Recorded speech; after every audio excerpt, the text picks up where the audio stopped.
The world called it a coup. In Burkina Faso, they called it a correction. Gold has always been the country's deepest blessing and its cruelest curse. For decades, foreign companies tunneled through its soil, hauling out billions while leaving behind poisoned rivers, cratered fields, and empty promises. The mines were busy, the vaults were full, and yet the people waited for roads, for clinics, for justice. But in 2022, something changed. A 34-year-old captain in the army, Ibrahim Traoré, stepped up, not for power, but for pride. He stood before the nation and asked a question no foreign executive had ever answered. If this gold is ours, why don't we control it? What followed wasn't chaos, it was clarity. French troops were sent home, mining contracts were renegotiated, and for the first time in Burkina Faso's history, a national gold refinery opened its doors, stamping bars not with foreign emblems, but with the Burkina seal. This isn't just a fight over minerals, it's a fight over meaning. Traoré's government isn't just nationalizing mines, it's nationalizing hope. In the hills near Bungu, where foreign trucks once drove unchallenged, government soldiers now escort engineers under Burkina flags. In the city of Ouagadougou, a gold bar rests behind glass, not as a trophy, but as a promise. This time, the gold stays here. But sovereignty isn't declared, it's defended. And as Burkina Faso takes control of its most precious resource, it now faces a deeper question. How do you rebuild a nation when the world profits from its collapse? For years, Burkina Faso played by the rules and lost every hand. The contracts were clear, the companies came legally, the gold flowed, but somehow the people stayed poor. Beginning in the early 2000s, Burkina Faso opened its doors wide to foreign mining giants, enticed by international leaders, encouraged by Western advisors, and trapped by desperation. Royalty rates were kept low, often just 3%. Corporate taxes were carved out with loopholes, and the nation's official stake in its own mines? A silent 10%, with no control, no voting rights, no real power. It was development on paper, but dependency in practice. In Tapoa and Nauri, foreign trucks rolled through towns with more security than the clinics they passed. Vast open-pit mines chewed up the land while nearby farmers watched their wells turn sour and their sons disappear into unsafe pits. Villages were moved, promises were made, but nothing came back. By 2019, auditors uncovered that more than $1.5 billion in gold revenue had vanished from state records over just 5 years. That wasn't corruption, it was extraction, legalized and exported. And the injustice wasn't hidden, it was signed. In Bungu, kids walked past armored gates and wondered how much gold it would take to fix the broken water pump behind them. For many, this was just the cost of doing business in Africa. But not for Traoré. He didn't come into office asking for new contracts. He came with a mandate to take the old ones apart, and more importantly, to write new ones in Burkina Inc. Under his leadership, the government suspended exploitative permits, launched a sovereign gold reserve, and established the country's first ever national refinery. No longer would Burkina Faso ship raw materials to foreign buyers, only to buy them back at a markup. Now, it could mint its own wealth. The country had been selling its limbs for someone else's marathon. Traoré simply said, "We'll run our own race." But taking the gold is only the first move. Keeping it, protecting it, building a future on it, that's the real test. Because while the West pulls back, new powers are already stepping in. The moment France left, the headlines said collapse. But inside Burkina Faso, something else was unfolding. A reset. For generations, the nation's security and economy were propped up by former colonial powers, but always on their terms. Troops came with strings, aid came with lectures, and gold was extracted like a debt repayment no one could remember agreeing to. But in 2020, Traoré drew a line. French soldiers were ordered to withdraw. Military bases were dismantled. French media silenced not to suppress truth, but to break the echo chamber of dependence. To outsiders, it looked like chaos. To Burkina citizens, it looked like daylight. But Traoré wasn't isolating his country, he was repositioning it, not as a client state, but as a sovereign partner. In early 2025, his Russia granted a mining license to Russia's Nordgold, this time on terms that prioritized local ownership, state oversight, and national benefit. Critics abroad called it risky, but for Burkina Faso, it was strategic, a way to play global powers against each other, not be played by them.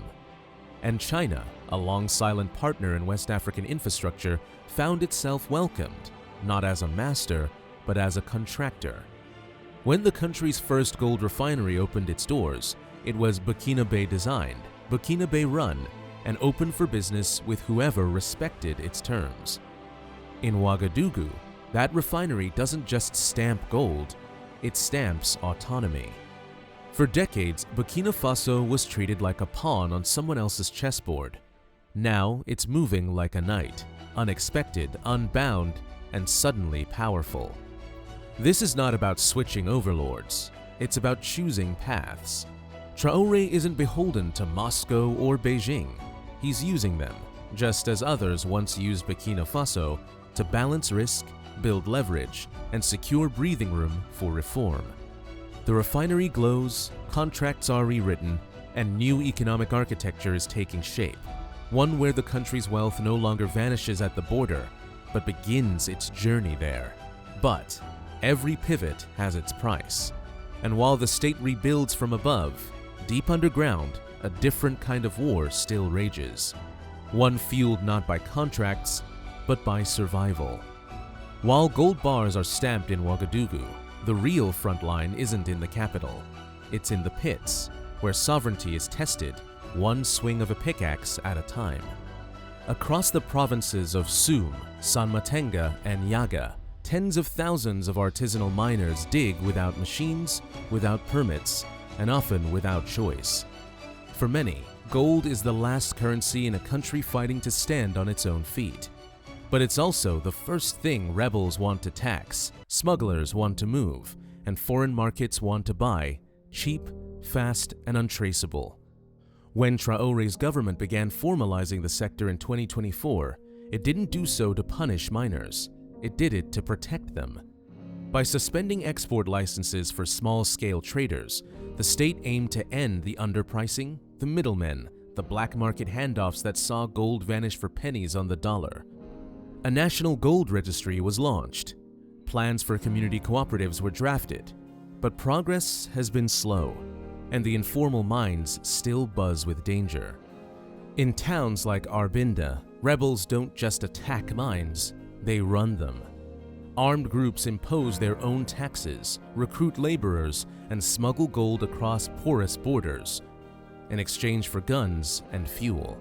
Traoré has sent security forces into these zones, not just to fight terrorism, but to reclaim economic control. In doing so, the state is trying to draw a new line between miners surviving in desperation and networks profiting off chaos.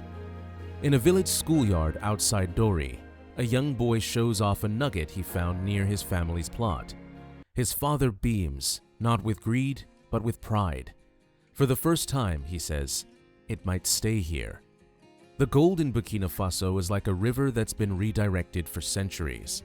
Now, the government is trying to carve a new channel, one that flows back to its people. The human toll is still high. Mercury poisoning lingers, mines collapse, smuggling persists. But something fundamentally has changed. The gold isn't just extracted, it's being fought for, legally, physically, spiritually. The reform isn't finished, but the message is. In Burkina Faso, gold no longer belongs to the highest bidder. It belongs to the fight for the future. And in that fight, there's one final question. Can this nation turn its greatest burden into its greatest weapon? In 2025, the first bar of gold was minted, refined, and stamped not in Europe, not in Dubai, but in Burkina Faso. The president held it up in gloved hands, the national seal gleaming in the refinery lights. For some, it was just metal. For the country, it was proof.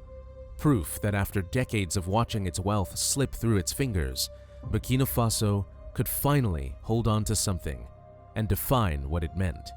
But gold is a paradox. It enriches and endangers. It empowers and attracts. And for a nation trying to escape the legacy of dependency, it remains both a shield and a target. Under Traoré's leadership, gold is no longer a silent stream of extraction. It's a loud sovereign statement. State revenues from mining have increased.